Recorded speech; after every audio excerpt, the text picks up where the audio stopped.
مجھے میرے وہاں ایک دوست ہیں مکرم سیفی صاحب، انہوں نے مجھے شہاب بھائی کا نمبر دیا، وہ نوجوان جو پیدل آ رہا ہے مکہ مکرمہ کے لیے جا رہا ہے کیرلا سے مکہ مکرمہ، تو میں نے ان کو فون کیا تو وہ راستے میں تھے، تو ان کے ایک دوست نے فون اٹھایا تو انہوں نے کہا نماز کا وقت ہے، کسی ہوٹل میں رکے ہوئے ہیں، تو میں نے انہیں دعوت دی کہ پنجاب سے گزریں، آپ کا ہر قدم کے اوپر انشاءاللہ تعالی استقبال ہوگا اس زمین کے اوپر، تو شاید آنے والے دنوں میں وہ ہم لوگوں کے درمیان سے گزریں گے۔ لیکن میں یوٹیوب پہ دیکھا کہ کئی مولویوں نے 2-3 باتیں کی، جی پیدل نہیں جانا چاہیے، یہ نہیں کرنا چاہیے، جو گھر سے مسجد تک نہیں جا سکتے وہ یہ بتا رہے ہیں کہ یہ نوجوان بیت اللہ تک جائے گا کہ نہیں جائے گا۔ مزے کی بات تو یہ ہے، جو اپنے گھر سے مسجد تک پیدل نہیں جا سکتے، جنہوں نے کچھ خود فن نہ کیا ہو، کوئی خود خدمت نہ انجام دی ہو۔ ہم نے تو جس دن پہلے دن سنا کہ ایک نوجوان کیرلا سے مکہ مکرمہ پیدل جائے گا، تو اسی دن سے روزانہ دعاؤں کا اہتمام ہے، کیونکہ وہ صرف بیت اللہ کی طرف نہیں جا رہا، اس کے ہر ایک قدم پر مسلمانوں کے جذبات اس کے ساتھ ہیں، لوگوں کی دعائیں اس کے ساتھ ہیں، لاکھوں کروڑوں ماؤں کا سہارا اس کے ساتھ ہے، اللہ کی رحمتیں اس پر برس رہی ہیں۔ اور خود محمد الرسول اللہ نے فرمایا کہ اگر مکہ مکرمہ سے کوئی پیدل حج کرتا ہے، ایک قدم کے اوپر 700 حرم کی نیکیاں اس بندے کو عطا کی جائیں گی۔ تم سے تو فتویٰ پوچھا ہی نہیں ہے جو فتویٰ دینے کے لیے تیار بیٹھے ہو۔ کتنے ائمہ ہیں، اٹھاؤ امام احمد بن حنبل رحمۃ اللہ علیہ کو، امام ابن تیمیہ کو، امام ابو حنیفہ کو، سیدنا حسن رضی اللہ تعالیٰ عنہ کو، کتنے بڑے بڑے لوگ ہیں جنہوں نے ساری زندگی بیت اللہ کا حج پیدل کیا۔ کتنی جماعتیں ہیں روز پیدل سفر کر رہی ہیں پوری دنیا کے اندر۔ دراصل بات یہ نہیں ہے، کئی یہ کہتے ہیں کہ نیت پتہ نہیں کیا ہے، نیتوں پر اللہ کا دار و مدار ہے۔ رسول اللہ نے فرمایا جس کی نیت اچھی ہوگی اس کا عمل قبول ہوگا، اور جن لوگوں کے عمل قبول ہوتے ہیں اللہ ان کی مدد فرماتے ہیں۔ وہ بندہ کل تک جس کو کوئی جانتا نہیں تھا، آج اس کے انتظار میں لاکھوں لوگ سڑکوں کے اوپر کھڑے ہوئے ہیں۔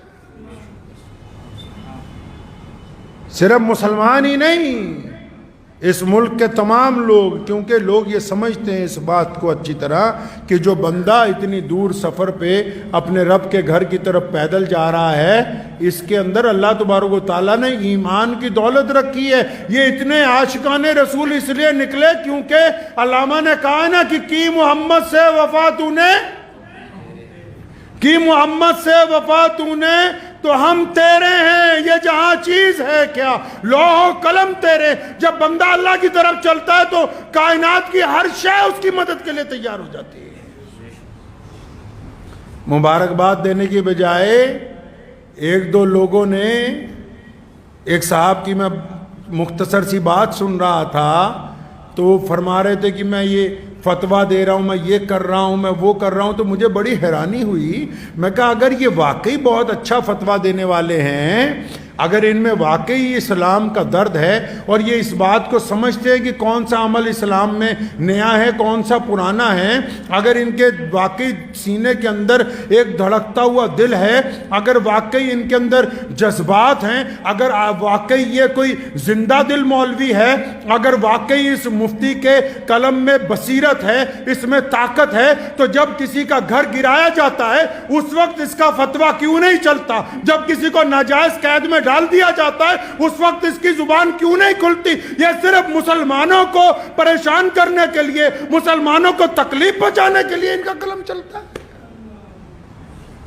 ہاں اگر ان کا قلم اس وقت چلا ہوتا تو آج اس قلم کے آگے ہم سر خمیں تسلیم کر دیتے، لیکن پتہ یہ لگا کہ ان کو حسد کی بیماری لگ گئی،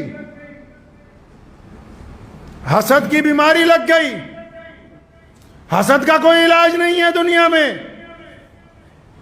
جو خود کچھ نہیں کر سکتے، یاد رکھیے گا زندگی میں آپ سب لوگ ہر نوجوان اس بات کو یاد رکھے، ہر بیٹی، ہر بڑا، ہر چھوٹا اس بات کو یاد رکھے، کیونکہ کئی لوگ ہر جگہ کچھ نہ کچھ لوگ ہوتے ہیں جو کسی نہ کسی کو پریشان کرتے ہیں، چاہے تعلیم میں، چاہے گھر میں، چاہے کاروبار میں، کوئی نہ کوئی لوگوں کا عادت ہوتی سارا دن فون کر کے اچھا فلاں بندہ تیرے بارے میں یہ بات کہہ رہا تھا، فلاں بندہ تیرے بارے میں یہ بات کہہ رہا تھا۔ یاد رکھو، دل کی تختی پر لکھ کے لے جاؤ، جو خود کچھ نہیں کر سکتے وہ صرف تنقید کرتے ہیں، اور جو تنقید کرتے ہیں وہ اس بات کو مانتے ہیں کہ آپ ان سے آگے بڑھ گئے، یہ اس بات کو تسلیم کرتے ہیں۔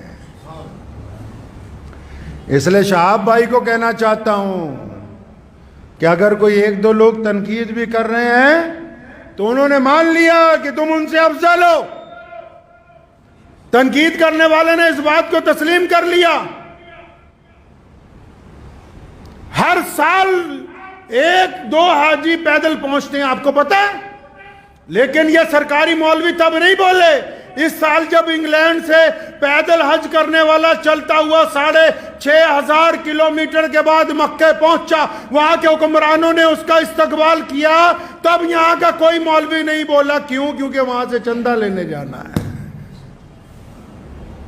پچھلے سال رشیا سے، کوہ قفقاز سے ہمارا ایک بہادر بھائی 13,500 کلومیٹر کا سفر کر کے بیت اللہ کے حج کے لیے پیدل گیا۔ یہ پہلی بار نہیں ایسا ہو رہا ہے۔ ابھی پوری دنیا کے سارے ملکوں میں سے ایک نوجوان اکیلا موٹر سائیکل کی سواری کر کے اس حج کے اندر شامل ہوا ہے۔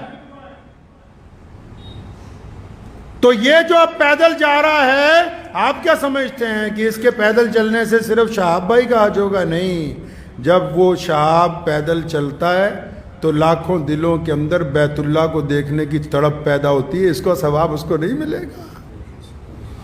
جب پیدل چلتا ہے کروڑوں دعائیں ساتھ میں چلتی ہیں۔ جب بیت اللہ کی طرف قدم بڑھتے ہیں نا، یہ ایسے ہی نہیں بڑھتے۔ تو کسی نے کیا خوب کہا، بس یہ شعر ان کی نظر کرنے چاہتا ہوں کہ قوت عشق سے ہر پست کو بالا کر دے۔ یہ بندہ ایسے نہیں چلتا، کوئی ہو چاہے۔ یہ محمد الرسول اللہ کا عشق ہے یار، یہ حضور نبی علیہ السلام کی رحمتیں ہیں جو ظاہر ہو رہی ہیں۔ کہا نا کسی نے کیا خوب کہ قوت عشق سے ہر پست کو بالا کر دے، دہر میں عشق محمد سے اجالا کر دے۔